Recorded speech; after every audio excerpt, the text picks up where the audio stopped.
Okay, good morning, everybody. Hope everybody is well. Happy Thursday. Big week from the Jewish calendar. There's the week in which we are sort of getting ourselves to the holiest day of the year, the day of Yom Kippur. We will be having a show Sunday morning. For those that are interested, it's going to be a Yom Kippur special. So Sunday morning will be the day before Yom Kippur. We will be having a show with God's help, and it will be, with God's help, we'll be having a show. I'll confirm that. And it'll be about Yom Kippur. We've been talking a lot about this idea of speech to help us get to the next level of our lives. So let's sort of delve into it, because yesterday we began this concept. I know we spoke about it months ago, and it's important to circle back on these topics. As we learn together, we circle back on topics we've said earlier, and then we can sort of maybe get to a deeper level of understanding. This is riding a bike. What we're doing together, I hope, is not like we're learning a subject. And then, yeah, Andy, I will. Just remind me in like 15 minutes. We're not learning a subject, and then, we got it. We check the box. We got the grade. We move on. We're learning a sport. When you learn a sport, you don't really get it until you do it a million times. Then even then, we're always trying to refine very similar concepts.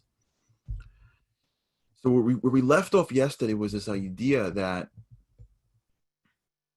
I want to get to a level that I can't get to now.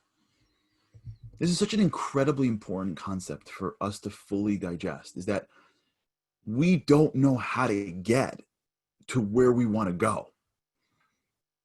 We don't know how, because if we would know how, we would be able to get there, right? There's growth that is sort of understandable, right? There's growth that's understandable, which is I need to lose weight. I got it to some extent, right? Even though we don't fully get it, but like I got it. I'm not eating well enough. Fine. Then there's growth that we don't understand. Like I need to stop being anxious when I'm in this room, or I need to create a deeper relationship with someone I don't know how to do, or I need to be stronger in an area that I've never been stronger in.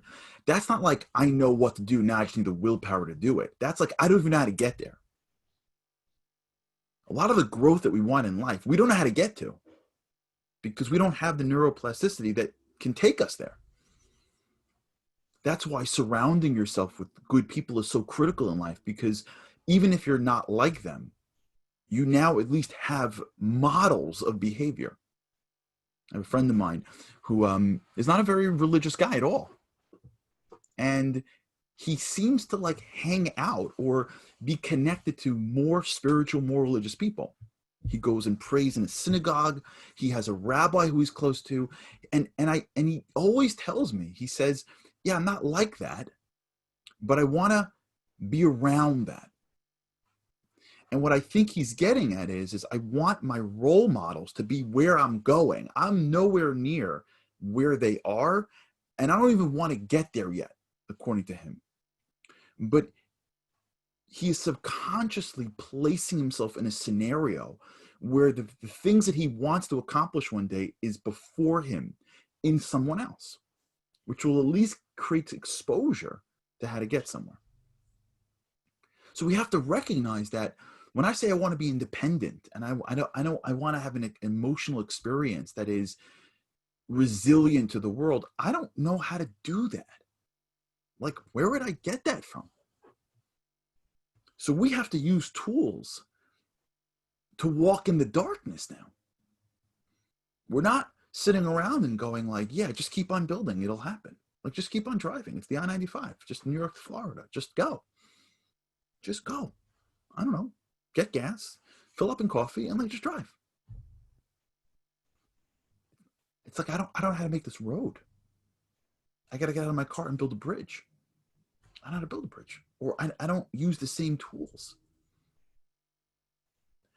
So what we're going to talk about right now feels like walking in the darkness, because it's supposed to. And this is where most people drop out of the process. Where most people drop out of the process is if they're not able to have the right mentors or friends or environment around them, and they don't know how to grow, there's a certain level of hopelessness. I don't know how to do this. So they don't. But we have tools that we can use to take us through darkness. And one of those tools is our mouth. It's our speech. It's the words that we use. Words that we use create thoughts, because I can't speak unless I think. I need to use my brain to formulate a word.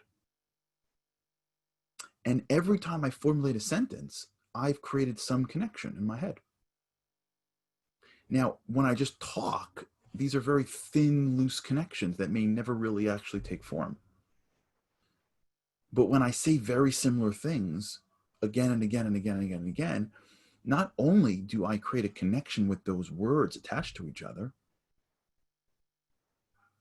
I actually change the narrative in my brain. The commentary that I use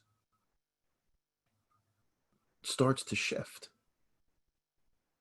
right? If you live in a space where you're always losing, and the word you use is, yeah, of course we lose. We always lose. And you say that again because that's what your team says, or that's what your coach says. We just lose. We're not a good team. We're not good at sports. So we lose games. When you get to the fourth quarter of a game and you're down by 5, your brain goes, see, I told you we lose.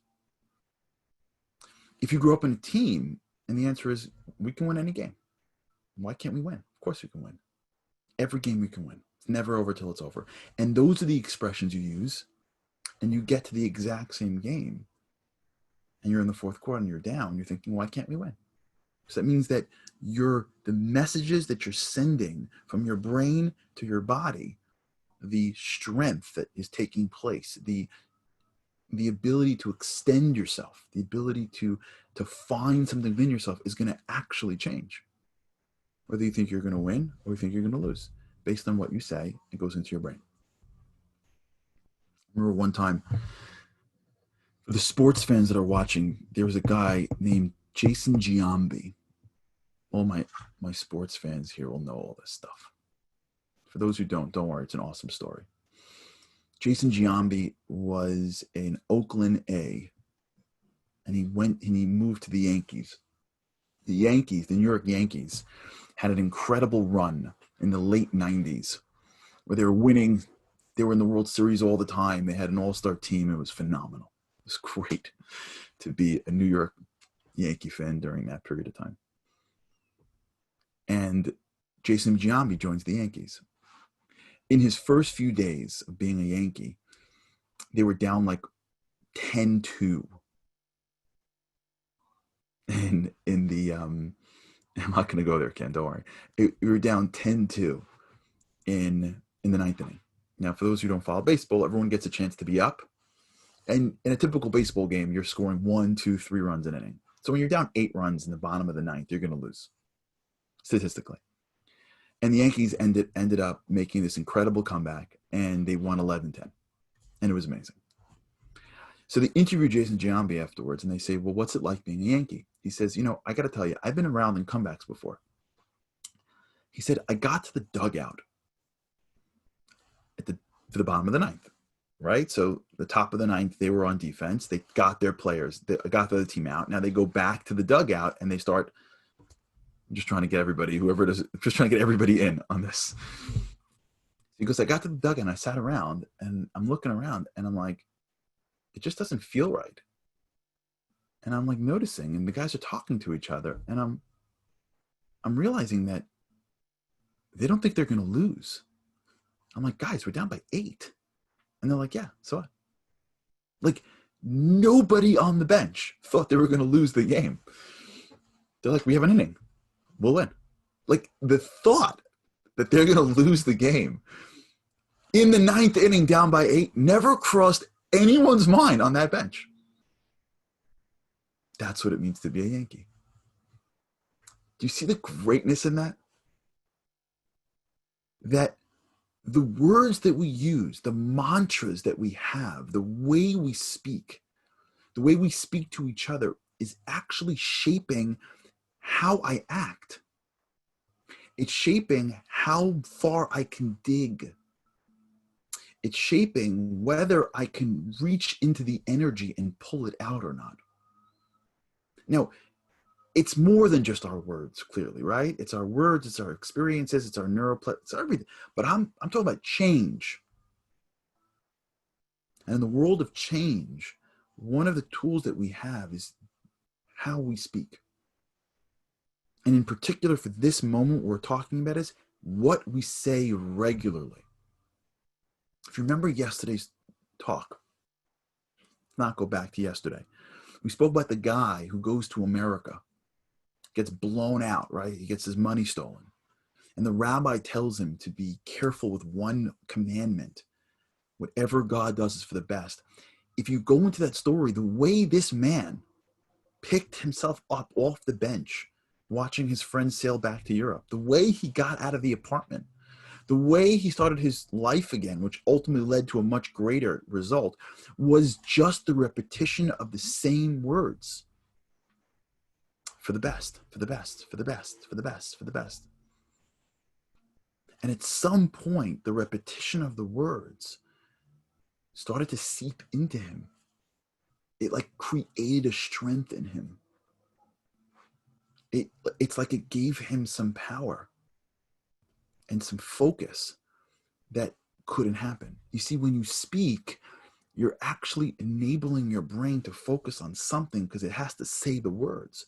So if in your brain, you've got all these emotions coming at you, by just saying something, you, for that period of time that you're saying it, especially if you're saying it slowly, what you're doing is you're just focusing all of the stuff onto something that's driving you towards a different feeling, which may not feel this way for the first 30, 40, 50 times. In Hebrew, there's a concept, and I'll say it in Hebrew and I'll translate it. And the concept is written by King David in Psalms. King David said in Hebrew, Ha'emanti ki adaber. I believe because I speak. And he's getting at the same concept. When I talk about things, when I repeat things, when I say them again and again and again and again and again, it goes from my mouth through my brain to my heart. What we need to start to do is use these tricks. And this isn't just us, right? I said this here on the show months ago. This is stuff that the Navy SEALs use. You know, the Navy SEALs, as they train their cadets, they train them when they're in battle if they feel overwhelmed or nervous, which they should, right? Navy SEALs are being dropped into the most dangerous environments in the world. And as much as you train for it, you're still a human being. And these guys aren't more than 23, 24-year-old guys, right? We're talking about kids that go into training. And the next thing you know, they're being helicoptered into some environment. They're driving a convoy through a dirt road, and there's an ambush with guns. What, are you kidding me? They're walking through swamps and being shot at. They train them to repeat in their heads. Either I'm strong, I got this, I got this, I got this, I'm strong, I'm strong, I'm strong. And they're sitting there fighting their battles, and they're repeating in their heads hundreds of times. And by repeating in their heads hundreds of times, they're just focusing their minds and focusing their minds and focusing their minds on what's in front of them. And they're reinforcing the feelings of positivity. Otherwise, their minds would overwhelm them. If we want to become something different, we have to start to put the neuroplasticity in. And if we can't get the neuroplasticity in through action, because that's going to take a long time, we get there through speech. And one of the most important things for us to think about and to do is to really create those mantras for our year.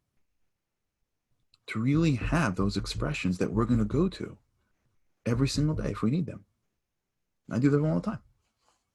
Honestly, one of my expressions that I try to say during the day is a Hebrew expression called Gam Zulatova. this will be for good. And I try, if I'm ever in a situation during the day where something happens that I don't understand, as opposed to me losing it, I try my hardest. I'm not saying I always succeed. I fail more than I succeed in life. I hope that'll change, but that's life. Life, you're always failing. You're always trying. The one thing I am not is someone who has it figured out. Just a regular dude. I'm a regular guy. We're just learning and growing together. And one of the things that I'm constantly doing from this advice is saying that expression to myself sometimes a dozen times, sometimes much more. Gamzilla Tova. And I'm sitting there like, I don't feel Gamzilla Tova. I don't feel like this is for the best. I feel this can't possibly be for the best. But I keep on saying it and keep on saying it and keep on saying it, even if it takes 30 times in a sitting for 10 seconds. And after saying it after a while, I got it. You can breathe it through. We should have these. This is, by the way, a lot of what prayer does for us. Prayer is a process of deepening our connection to God. It's not a process of kissing up to Amazon.God. A lot of what prayer is a repetition of words to inculcate. Thank you, Deb. Thank you. To inculcate a certain way of seeing the world, to shift our schemas so that we can recite these phrases that are deep and empowering during our whole day. If you really want to look at where you're going, honestly, if you want to look at where you're going in life, take 5 minutes today and write down 3 of your what you want to use this year, most used expressions. This is a great exercise. Try this today. Today. Don't do it tomorrow. Do it today. We don't have tomorrow. We have today. And if we're gifted tomorrow, we can talk about tomorrow. It's an awesome one, Rob. Try today to take 10 minutes. Don't overthink it. And write down 3 expressions that will symbolize what you want to become this year. 3 expressions, not more than 5 words an expression. Just by looking at that list, you know a lot as to where you want to go and what's on the inside. If you'd have to take your year and boil it down, not where you were. We're in a new year right now. This is a new year. I'm talking about where you're going. Think about where you want to be in 1 year from today and ask yourself, which 3 expressions do I want to embody? It's going to tell you a lot as to who you are and where you're going. And as soon as you have those expressions, you have in your pocket a really powerful tool that we're going to use when we encounter things that throw us. We go up against this world that's going to give us sweet and sour. When we go up against the world together, that's going to present us things that are going to be green lights, yellow lights, and red lights. And hopefully even the red lights are really sweet and greenish, but we have to prepare ourselves. An even positive, wonderful challenge. Yeah, Liran is a great one. Even positive challenges are still challenges, right? Even playing in the Super Bowl is very challenging. It's a lot easier to sit on a couch than to be in the game of the Super Bowl. So even great things like playing in big games and whatever those big games are, whether they're actual sports games or they're life games, even games that we're playing in is challenging. And when we go up against these challenges, whether they're expected or unexpected, we want to increase the tools in our hands so we can go at them with something, so that we're prepared for them. One of the ways that we prepare for them is we start understanding how we talk. Because how I speak is going to change how I feel. And I may not be able to control the person down the block or my family member or the world or the virus or the government or the travel restrictions. I can control what comes out of my mouth. And if I can work on that, maybe it'll help me in terms of becoming emotionally resilient. All right, let's do that today. All of us. All of us. Important for those who haven't yet. Today is the last day of our crowdfunding campaign. Momentum is an incredible organization that sponsors the show. It's where I go every year to bring people from all over the world to Israel for the first time. Some of the guys on the show are members, some of my closest, dearest brothers I've met through this, whether you've gone or haven't gone or know someone who has or hasn't gone. It's an incredible organization, worthy of our support. And please, Andy posted the link on Zoom, on Facebook, wherever you're watching this is a link probably connected to it to my page. I'm trying to raise $50,000 for them. Whatever you can give, great. If you know people that are willing to participate in an incredible, important charity right before Yom Kippur, please send it to them. All the support we can use and help, money goes right to the organization. All right. Until tomorrow, let's do this. Let's do this, man. Let's do this, ladies and gentlemen. Let's just do this. Let's be big together. Have an incredible day. And with God's help, I cannot wait to see you again tomorrow.